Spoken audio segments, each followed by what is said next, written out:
അസ്സലാമു റഹ്മത്തുള്ളാഹി വബറകാതുഹു. ബിസ്മില്ലാഹിർ റഹ്മാനിർ റഹീം. എൻ്റെ മനസ്സിലെ മുഹമ്മദ് നബി സ്വല്ലല്ലാഹു അലൈഹി വസല്ലം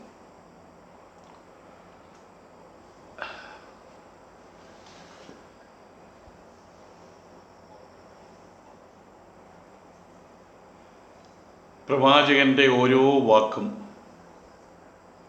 അവരുടെ ഹൃദയത്തിൽ ചെന്നുകൊണ്ടു. പിന്നെ ആർക്കും ഒരു പരാതിയും അവശേഷിച്ചില്ല.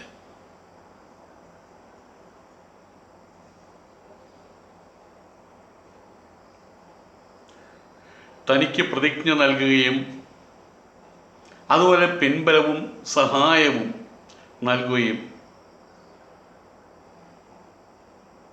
പിന്നീട് താൻ വഴി പ്രതാപം കൈവരിക്കുകയും ചെയ്തിട്ടുള്ള അൻസാറുകൾ,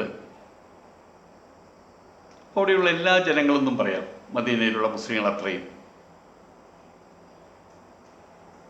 അവരുടെ നേരെയുള്ള ആ സ്നേഹാതിരേകം അദ്ദേഹത്തിൻ്റെ ആ വാക്കുകളിൽ ഓരോ വാക്കുകളിലും നിറഞ്ഞു തുളുമ്പുകയായിരുന്നു. അതവരുടെ ഹൃദയങ്ങളൊക്കെ ശരിക്കും സ്പർശിച്ചു. അവർ കുട്ടികളെ പോലെ വിതുമ്പി കരയാൻ തുടങ്ങി.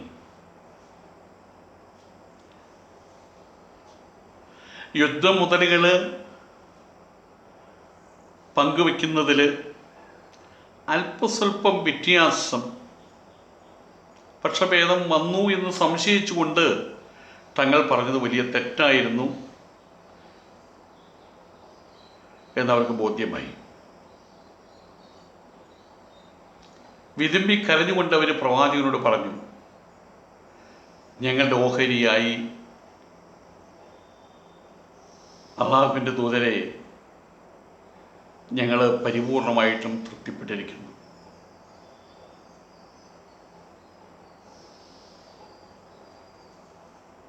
ഇങ്ങനെ മുമ്പൊരിക്കലും ലഭിച്ചിട്ടില്ലാത്ത വിധം ഹുനൈനിൽ നിന്ന് ലഭിച്ച സമ്പത്തിൽ തനിക്ക് യാതൊരു താല്പര്യവുമില്ലെന്ന് പ്രവാചകൻ തെളിയിച്ചു. ഏതാനും ആഴ്ചകൾക്ക് മുൻപ് വരെ ബഹുദേവതാരാധകരായിരുന്ന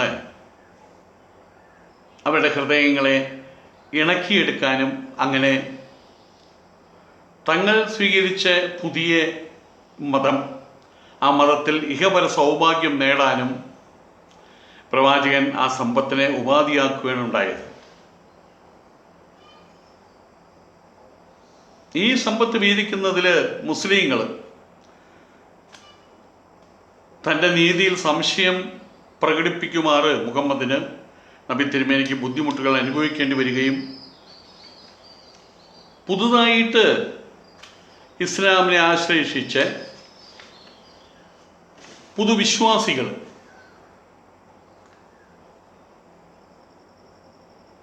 ആ വിശ്വാസികളിൽ ആ പുതുവിശ്വാസികളോട് കൂടുതൽ താല്പര്യം പ്രകടിപ്പിക്കുന്നു എന്ന സംശയത്തിൻ്റെ പേരിൽ ഈ അൻസാറുകളിൽ സംശയം ജനിക്കുകയുമൊക്കെ ഉണ്ടായെങ്കിലും സഹസ്രക്കണക്കിനുള്ള അറബികൾ അവർ സംതൃപ്തരും ദൈവമാർഗത്തിൽ ജീവാർപ്പണ സന്നദ്ധരുമായിട്ട് മടങ്ങത്തക്ക വിധം ദീർഘവീക്ഷണമുള്ള ഒരാളായിരുന്നു നബി തിരുമേനി. അദ്ദേഹത്തിൻ്റെ ദീർഘവീക്ഷണവും അദ്ദേഹത്തിൻ്റെ ഭരണതന്ത്രജ്ഞതയും ഈ പ്രവൃത്തിയിലൂടെ അദ്ദേഹം ലോകരെ ബോധിപ്പിച്ചു. തൻ്റെ മുമ്പിലുള്ള ആളുകളെയും തൻ്റെ ഒപ്പമുള്ള ആളുകളെയും പിന്നീട് വന്ന ആളുകളെയും അദ്ദേഹം ബോധിപ്പിച്ചു. പ്രവാചകൻ ജിറാനയിൽ നിന്ന് ഉംറ നിർവഹിക്കാൻ മക്കയിലേക്ക് തിരിച്ചു. ഉംറ നിർവഹിച്ചു. അതിനുശേഷം ഇനി മദീനയിലേക്ക് തിരിച്ചു പോകണം. മക്കയിലെ കാര്യങ്ങൾ ഭംഗിയായിട്ട് നടക്കുകയും വേണം. അതിനുവേണ്ടി അദ്ദേഹത്തിന് വിശ്വസ്തനായിട്ടുള്ള ഒരാൾ അത്താബ് ബിൻ ഉസൈദിനെ മക്കയിലെ ഗവർണറായിട്ട് നിയമിച്ചു.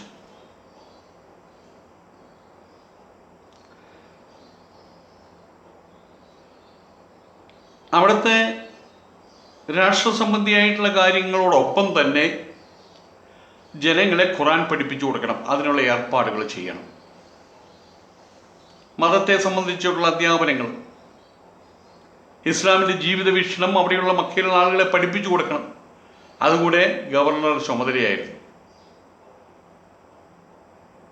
അതിനു വേണ്ടിയിട്ട് മുആദ് ബിൻ ജബലിനെ അവിടെ നിയോഗിച്ചു. ഇത്രയും ചെയ്തതിന് ശേഷമാണ് നബി തിരുമേനി മദീനയിൽ നിന്ന് വന്ന് ആ സൈന്യത്തോടൊപ്പം മുഹാജിറുകളോടൊപ്പം അൻസാറുകളോടൊപ്പം മക്ക വിട്ട് മദീനയിലേക്ക് മടങ്ങിയത്.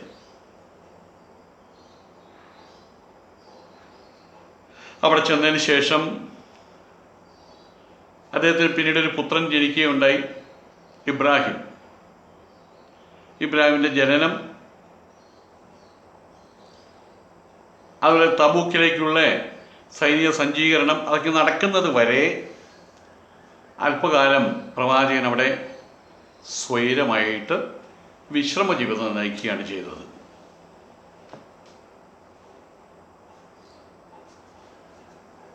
മക്ക ഹുനൈൻ വിജയങ്ങൾക്കും ത്വായിഫ് ഉപരോധത്തിനു ശേഷം നബി തിരുമേനി മദീനയിലേക്ക് മടങ്ങി.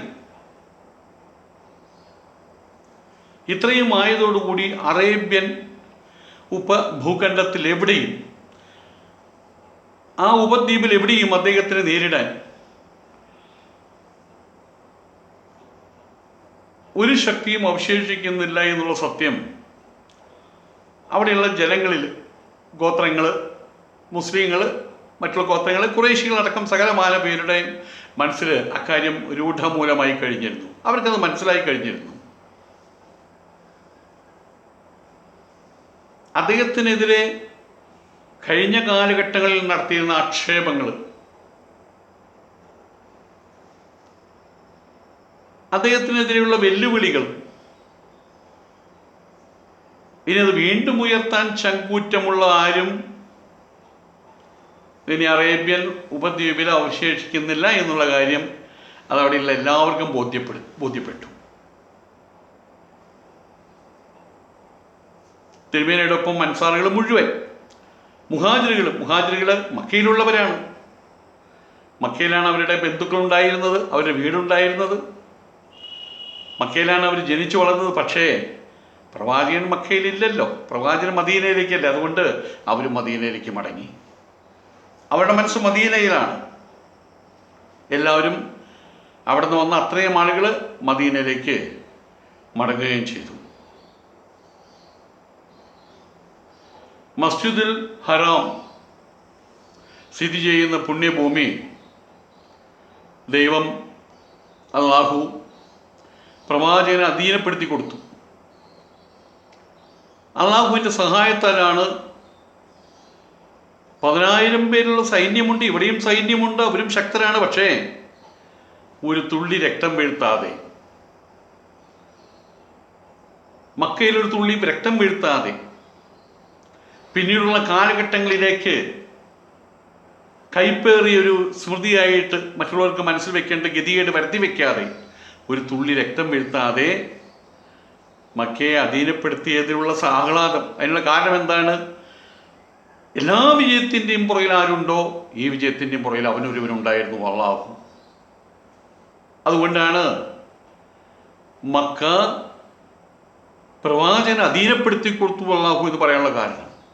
അതിൻ്റെ പേരിൽ എല്ലാവരും അവിടെ വന്നിട്ടും അവർ ആഹ്ലാദത്തിനൊരു കുറവുണ്ടായില്ല മദീനയിലെത്തിയിട്ടും. വ്യത്യസ്ത ഗോത്രങ്ങളായിട്ടും വ്യത്യസ്ത ആചാരങ്ങളും വ്യത്യസ്ത ദൈവങ്ങളും വ്യത്യസ്ത ജീവിത രീതികളുമായിട്ട് നടന്നിരുന്ന വിവിധങ്ങളായിട്ടുള്ള ഗോത്രങ്ങൾ അറബികൾക്കിടയിൽ തന്നെ, അതെല്ലാം പ്രവാചകന് കീഴ്പ്പെട്ടുകൊണ്ടിരുന്നു.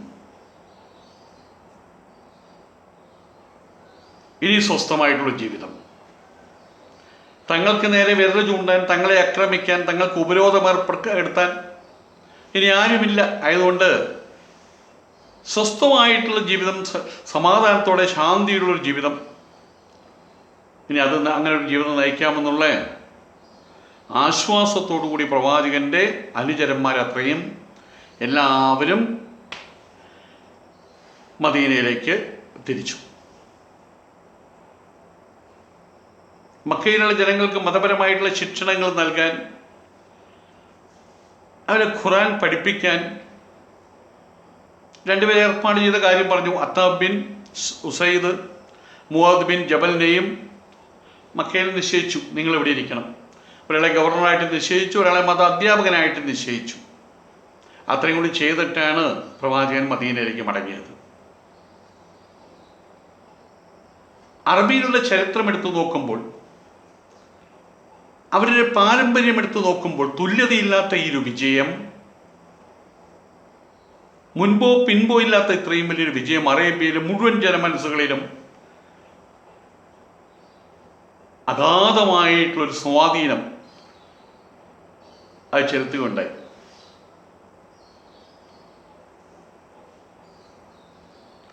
മുഹമ്മദിന് കീഴടങ്ങുക ഖുറൈശികളുടെ ചിന്തയാണ്. മുഹമ്മദിന് കീഴടങ്ങുക, അദ്ദേഹം പറയുന്നൊരു മതം, എന്തോ ഒരു മതം, അത് സ്വീകരിക്കുക. അത് ചെയ്യേണ്ടി വരുന്നൊരു ദിവസത്തെക്കുറിച്ച് ഒരിക്കൽ പോലും മക്കയിലെ മാന്യദേഹങ്ങൾ ചിന്തിച്ചിട്ടുണ്ടായിരുന്നില്ല.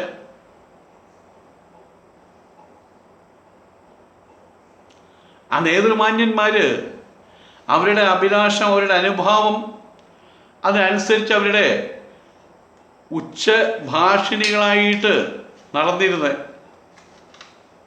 കവികുഞ്ചരന്മാര് തങ്ങളുടേതല്ലാത്തൊരു കൊടിക്കൂറയ്ക്ക് കീഴിൽ ഒത്തുചേരേണ്ടി വരുമെന്ന് ഒരിക്കലും ചിന്തിച്ചിട്ടില്ലാത്ത, മരണപര്യന്തം മരിക്കുന്നത് വരെ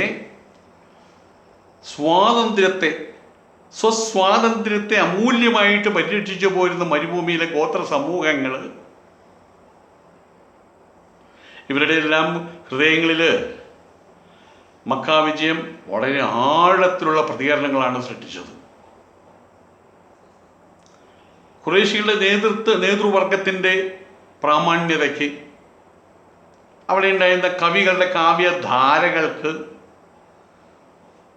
കബീലകളുടെ സ്വതന്ത്രമായിട്ടുള്ള അസ്തിത്വ ബോധത്തിനും, നബി തിരുമേനിയുടെയും അനുചരന്മാരുടെയും അതുല്യമായിട്ടുള്ള നവശക്തിക്ക് മുൻപിൽ യാതൊരു നിലനിൽപ്പുമില്ല എന്നൊരു പ്രതീതി, എന്നൊരു പൊതുബോധം അവിടെ അതിനകം വളർന്നു കഴിഞ്ഞിരുന്നു. ഇനി ഇസ്ലാം മാത്രം, അറേബ്യൻ ഉപദ്വീപിൽ ഇനി ഇസ്ലാം മാത്രം. അറേബ്യൻ ഉപദ്വീപിൽ അന്തസ്സോടുകൂടി, ആഭിയാത്യത്തോടുകൂടി തലയുയർത്തി നടക്കുന്നുണ്ടെങ്കിൽ അത് മുസ്ലിം ആയിരിക്കും. കാരണം അയാൾക്കൊരു ജീവിതക്രമമുണ്ട്, അടക്കുണ്ട്, ചിട്ടയുണ്ട്, മര്യാദകളുണ്ട്, അവൻ്റേതായിട്ടുള്ള സംസ്കാര വിശേഷങ്ങളുണ്ട്. അതൊരു നവശക്തിയാണ്, പുതുജീവിതക്രമമാണത്.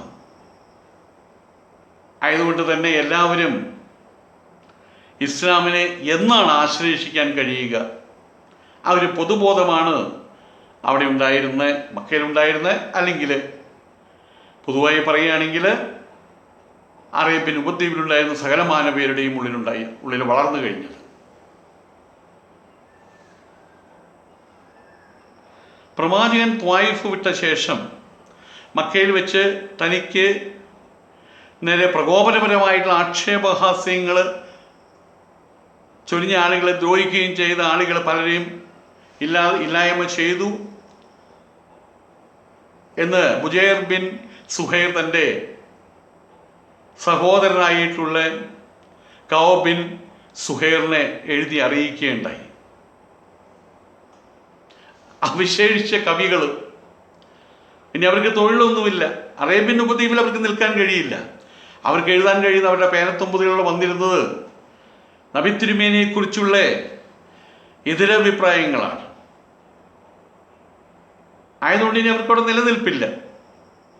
അവരെല്ലാം പലയിടത്തേക്കായിട്ട് സിറിയയിലേക്കും യമനിലേക്കും ഓടി രക്ഷപ്പെടുകയാണ് ചെയ്തത്. അതിനറിയിച്ച ബുജയർ മദീനയിൽ ചെല്ലണം, പ്രവാചകൻ്റെ മുന്നിൽ പശ്ചാത്തപിക്കണം, ഏറ്റുപറയണം തെറ്റുകൾ എന്ന് കഅബിനെ ഉപദേശിച്ചു.